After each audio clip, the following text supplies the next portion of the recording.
I got an email. I get lots of emails. He's very cynical of things, of church, of things happening in the world, politics, the whole thing. And him and I have been he's kind of coming from one spot, I'm coming from another spot. And my hope is to encourage him. And he sends me this, I haven't talked to you lately, Pastor, but what a disaster. He's talking about what's going on in the world. And so I respond. I really had to think. I thought a few days about what I wanted to say to him. And so I said this. It's good to hear from you, even though it sounds like it's an email wrapped up in a sigh. Do you feel like that sometimes, friends? You feel like sometimes you're just like, tired. I'm weary. The world makes me weary. The condition of this world makes me weary. I feel like sometimes David that says, why do the wicked prosper? Right? And I said, you're right, so-and-so. The world is feeling like a complete disaster. The world is and has always been a chaotic place. And right now, it seems louder than ever. But from God's vantage point, nothing is spiraling out of control. We need to be reminded of that sometimes. We need to be reminded that we're looking at the world and we're seeing the evil. We're seeing, floods, more floods. Is there a lot of floods? Medical stuff. We can get into that. We can get into politics. You can get into the wars, Israel, everything. And it feels like, oy vey. But the same God who spoke the galaxies, I go on to say, into being, holds them in place, and he still holds you. What feels chaotic to us is fully under his sovereign hand. That's something some people have a hard time. Why would God We talked about this a couple weeks. Why would God send a flood, allow a flood to come into a small Texas area and wipe away a Christian camp? Why?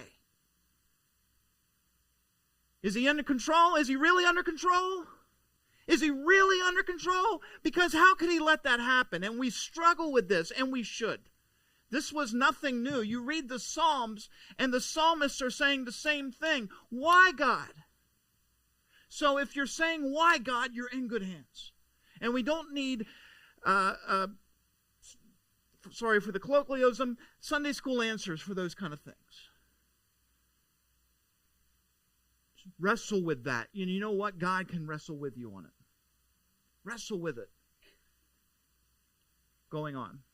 He's weaving his perfect plan, even when it feels like the days are at their darkest. And can you take that personally right at the moment? Because some of you may be going through something very dark. Maybe a dark day in your life. Maybe just, you go through seasons where you feel like you're just spiritually energized, and then you go through these seasons when you just feel like you're in a desert, a spiritual desert, right? I do. There are days when I just I got to pull myself up, get an extra cup of coffee.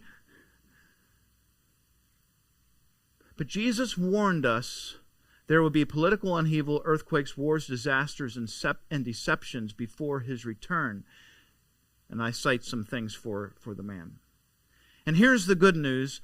None of this caught him off guard. Remember this, God has a plan, and you are securely in his hands. Even when it feels like leaders and nations are shaking, Jesus is king.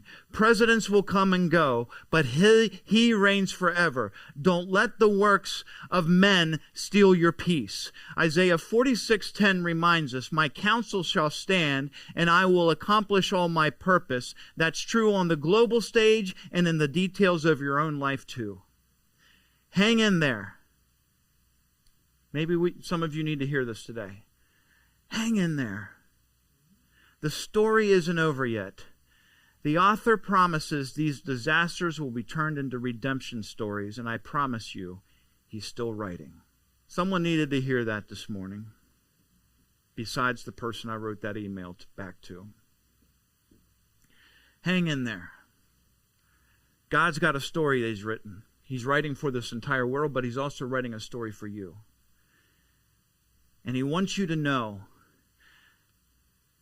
that the whole world may feel like it's about ready to fall out of your hands. You can let it, because God has you, and he has this, and he's going to take you, and he's going to carry you through it. Jesus said this, "A little while you will no longer see me, and again a little while you will see me." You can almost see like the blood kind of like, what are you saying? And Jesus picks this up, obviously, because he says, some of his disciples then said to one another, "What is he telling us?" And so they're asking, what is this he's saying, a little while? We don't know what he's talking about.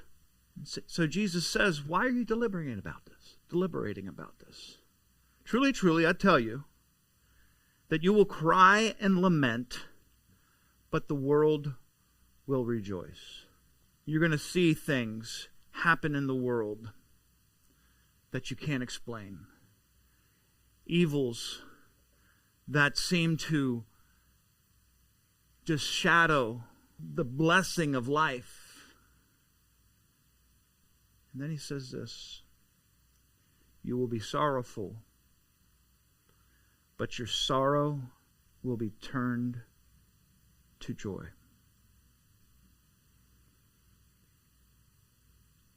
Some of us feeling sorrowful this morning, burdened, weighed, grieved, overcome. Yeah. Hang on to the Master's words, because your sorrow is going to be turned to joy, and the sorrow of this world is going to be turned to joy. Amen?